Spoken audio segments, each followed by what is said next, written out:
আমি বললাম তুমি আমার সাথে যে একটা বছরের রিলেশন করতেছো, তাহলে তুমি এখন আমাকে বলতেছো বিয়ে করবা না। তোকে ফার্স্ট এপ্রিল বলি নাই তুই যেটা আমার রেপ করো, বলি নাই যে তুই যেটা আমার বিয়ে না করছো আমি মামলা করবো। তুই তখন তুই কি বলছো যে তুই মামলা করা লাগবে না, আমি তোকে বিয়ে করবো। আজকে তুই আমার 1 বছর পর বলতেছো আমাকে বিয়ে করবি না। এতগুলো ফ্রেন্ডদের ক্লাস ছিল, সবার সামনে বলতেছে বিয়ে করবে না। আমার কতটা খারাপ লাগছে আপনারা বুঝেন। আমি কুকুরের মতো 3-4 বার পা ধরে কান্না করছি। আমাকে লাগতে দিয়ে ফালাই দেওয়া হয়েছে। আমি হাতটা ধরছি দিতে যে এরকম করো না, একটা বছর ধরে আমরা একসাথে আছি। আমাকে ফালাই দিয়ে আমি যাও না, আমাকে ধাক্কা দিয়ে ফালাই দেওয়া হয়েছে। আমি 3-4 বার জড়াই করতে গেছি, ও ফ্রেন্ড সার্কেলটা আমাকে টাইম দেয় ইচ্ছে জড়াই নিয়ে গেছে। ওকে আমার জড়াই করতে দেয় নাই। ও আমার এত বড় সর্বনাশ করছে। সেই মানুষটা 1 বছর পরে বলে আমাকে বলে বিয়ে করবে না। তো আমি ওকে বড় বোনের মতো ধোকা দিয়ে গেছে। আমি বাধ্য হয়ে প্রেসের কাছে আসছি। তারপরে আবার আমরা একটা আন্ডারস্ট্যান্ডিং এ চলে আসি। যে বাসায়ও থাকতে ওই বাসায় আমাকে নাই না, আমাকে বিভিন্ন জায়গায় নিয়ে রাখতেছে। কখনো হোটেলে, কখনো রিসোর্টে, কখনো অন্য জায়গায়, কখনো ফ্রেন্ডের বাসায়, বিভিন্ন জায়গায় আমাকে নিয়ে যেতেছে। আমার বিয়ে হয়েছিল আমার 7 বছর আগে আমার হাজবেন্ড মারা গেছে।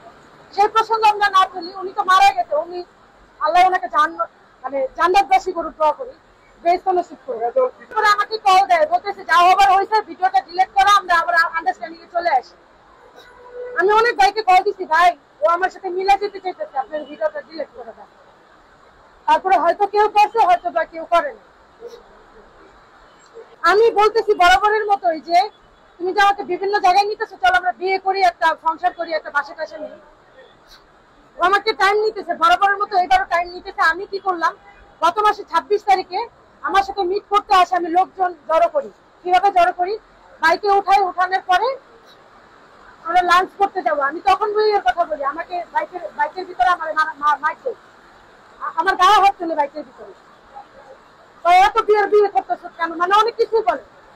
পরে ওর সাথে আমার এক পর্যায়ে বাইকের ভিতরে ঝগড়া হয়ে যায়। ও বলে আপনি তোর গাড়ি চলে ফালাই দেয়। বাইক অনেক জোরে টান দেয়। টান দেওয়ার পরে আমি এক পর্যায়ে যে খুব চিল্লাচিল্লি করি, লোকজন জড়ো হয়। লোকজন জড়ো হয়ে আমাদেরকে আটকায়। আমাকে পরে বলে আপু কি হয়েছে, বাঁচাও বাঁচাও বলতেছে, আমাকে মাইরা ফেলবো বলে। উত্তরাতে, ওই উত্তরাতে মনে করেন একটা কফি শপে বসছিলাম। ওই এক কথায় দুই কথায় প্রতিদিনই দেখা হতো, প্রায়ই দেখা হতো। আমরা বিকালবেলা ওখানে আড্ডা দিতাম। আমার এলাকাটা ছোট থেকে বড় হচ্ছে উত্তরাতে। প্রায় আমি কফি শপে বসতাম, টং দোকানে বসতাম, ফুচকার দোকানে বসতাম। তো দেখাই হতো, এলাকায় থাকতো তো প্রতিদিন দেখা সাক্ষাৎ হতো, কথা হইতে হইতে 4 বছরের বন্ধুত্ব রূপ নেয়। আমি কিছুই করি না, আমি বাসায় থাকি। ও জব করে, গার্মেন্টস এর ম্যানেজার। ফার্স্টেই বলছে আমার নাম হচ্ছে নূর, আমি গাজীপুর থেকে আসছি। রাজাউল, ওর নাম হচ্ছে রাজাউল করিম। ওকে সবাই রেজা বলেই জানে। তার আমি যখন এই ভিডিওটা আমার ভাইরাল হয়, ও আমাকে তাৎক্ষণিক আমাকে ফোন দেয়। আমি প্রেসের কাছে আসার পরে আমি থানায় যাই। আমি মামলা করতে যাই, আমার মামলাটা কেউ নেয় নাই। কেন নেয় নাই, ও বাচ্চাদের আওয়ামী লীগ করে, মেম্বার চেম্বার কমিশনার সব আওয়ামী লীগ। ওর ভাই একটা পুলিশের লোক, আমার মামলাটা নেয় নাই। ভাই আগে রেজাউল বিবাহিত ছিল, বাট ওর যে বউ নেই, এটা আমি গত 4 বছর ধরে, 4.5 বছর ধরে যাই না আসতেছে। ঘটনাটা ঝামেলা হওয়ার পর থেকে সব বের হয়ে গেছে, বউ আছে, বাচ্চা আছে, সব। আগে জানতাম ও সিঙ্গেল, বউ নাই। কাহিনীটা বলেন, ঘটনাটা বলেন, সবকিছু বলছি।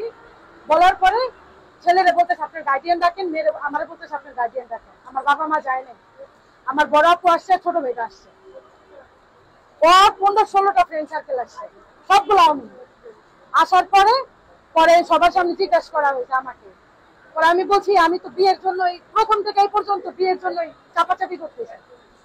ওরে যখন জিজ্ঞাসা করছে বলে বিয়ে, ও বলতেছে না আমি বিয়ে করবো।